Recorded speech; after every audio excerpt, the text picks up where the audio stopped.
तो आज हम बात करने वाले हैं यूजीसी के उस नए ब्लूप्रिंट के बारे में जिसका मकसद है भारत के हर कॉलेज और यूनिवर्सिटी कैंपस को सभी के लिए पूरी तरीके से निष्पक्ष बनाना। ये नियम क्या हैं और इनका मतलब क्या है, आइए इसे गहराई से समझते हैं। अच्छा, इससे पहले कि हम सीधे नियमों और कानूनों की दुनिया में उतरें, चलिए एक पल रुककर इस सवाल पर सोचते हैं, क्योंकि यही वो सवाल है जो इन नए व्यापक नियमों के केंद्र में है।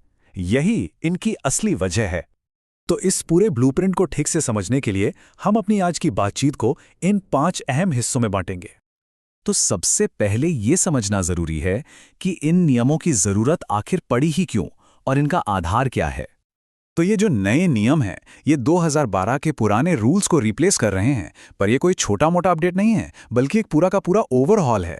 ये नेशनल एजुकेशन पॉलिसी 2020 से प्रेरित है और इसका लक्ष्य है कि हर छात्र, चाहे वो किसी भी बैकग्राउंड से हो, उसे आगे बढ़ने का पूरा मौका मिले।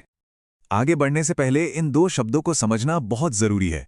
देखिए, भेदभाव का मतलब तो साफ है, लेकिन समता यानी इक्विटी और समानता यानी इक्वालिटी में एक बहुत बड़ा फर्क है। इसे ऐसे समझिए, समानता का मतलब है हर किसी को एक ही साइज का जूता देना, वहीं समता का मतलब है हर किसी को उसके पैर के साइज का जूता देना, मतलब सबको उनकी जरूरत के हिसाब से मौके और मदद देना। तो चलिए अब देखते हैं कि इस नींव को मजबूत करने के लिए क्या-क्या नए स्ट्रक्चर्स बनाए जा रहे हैं, जिन्हें हर हायर एजुकेशन इंस्टीट्यूशन यानी HEI को अब बनाना ही होगा। इसे आप एक तरह का हेडक्वार्टर या कमांड सेंटर समझ सकते हैं, कैंपस में इक्विटी से जुड़े हर मामले के लिए।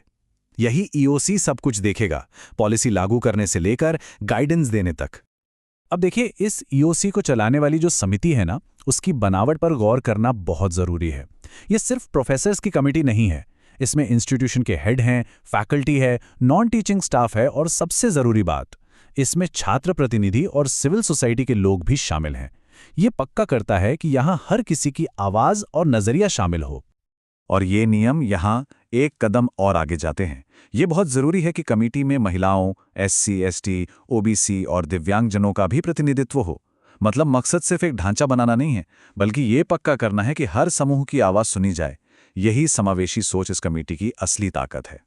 चलिए अब इस सेंट्रल स्ट्रक्चर से आगे बढ़ते हैं और देखते हैं कि रोज़मर्रा के ज़िंदगी में छात्रों और स्टाफ के लिए क्या सपोर्ट सिस्टम बनाया गया है। इसे एक 3 लेयर सिक्योरिटी सिस्टम की तरह सोचिए। सबसे पहले इक्विटी स्क्वाड है, जो कैंपस में एक्टिवली घूमकर निगरानी रखेंगे। फिर हर डिपार्टमेंट में इक्विटी एम्बेसडर होंगे, जो एक भरोसे का चेहरा और मदद के लिए पहला कॉन्टैक्ट पॉइंट बनेंगे। और आखिर में इक्विटी हेल्पलाइन है, जो किसी भी मुश्किल घड़ी में 24/7 एक लाइफलाइन की तरह काम करेगी। और यहाँ एक बहुत ही जरूरी बात है, अगर कोई रिपोर्ट करने वाला अपनी पहचान छिपाना चाहता है, तो उसकी जानकारी पूरी तरह से गोपनीय रखी जाएगी। ये एक बहुत बड़ा कदम है, क्योंकि अक्सर लोग डर के मारे ही अपनी बात नहीं कह पाते हैं। ये उन्हें हिम्मत देगा। ठीक है, तो मान लीजिए कोई घटना हो जाती है, तो उसके बाद क्या होगा? UGC ने इसके लिए एक बहुत ही साफ और समय पर काम करने वाली प्रक्रिया बनाई है। देखने में ये 4 स्टेप्स बहुत सीधे साधे लगते हैं, लेकिन असली गेम चेंजर है इनकी टाइमलाइन। रिपोर्ट होने के 24 घंटे के अंदर मीटिंग, 15 वर्किंग डेज में जांच रिपोर्ट और फिर 7 वर्किंग डेज में एक्शन। ये डेडलाइंस पक्का करती हैं कि मामले सरकारी फाइलों में दबे न रह जाएं और जल्दी से जल्दी कार्रवाई हो। ये स्लाइड उन्हीं जरूरी टाइमलाइंस को फिर से दिखाती है जिनकी हमने अभी बात की। 24 घंटे से लेकर 30 दिन तक ये पूरी प्रक्रिया जवाबदेही और तेजी से न्याय दिलाने के लिए बनाई गई है, जो किसी भी पीड़ित के लिए सबसे ज्यादा मायने रखती है। लेकिन सवाल ये उठता है कि अगर कोई इंस्टीट्यूशन इन नियमों को सीरियसली नहीं लेता या उन्हें लागू ही नहीं करता, तो क्या होगा? खैर, UGC ने इसके लिए बहुत ही गंभीर परिणाम तय किए हैं। और यहाँ ये साफ कर दिया गया है कि ये नियम कोई गाइडलाइंस या सुझाव नहीं है, ये मैंडेटरी हैं। मतलब इनका पालन करना अनिवार्य है और ऐसा न करने पर सख्त कार्रवाई होगी। और सजा भी कोई छोटी मोटी नहीं है, बल्कि बहुत सख्त है।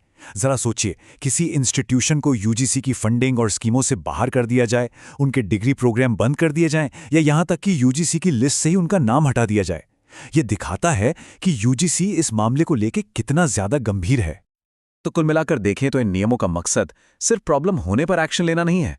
असली मकसद एक प्रोएक्टिव सिस्टम बनाना है, एक ऐसा इकोसिस्टम जहां EOC, इक्विटी स्क्वाड और हेल्पलाइन मिलकर एक ऐसा माहौल बनाएं जहां हर कोई सुरक्षित, सम्मानित और सपोर्टेड महसूस करें।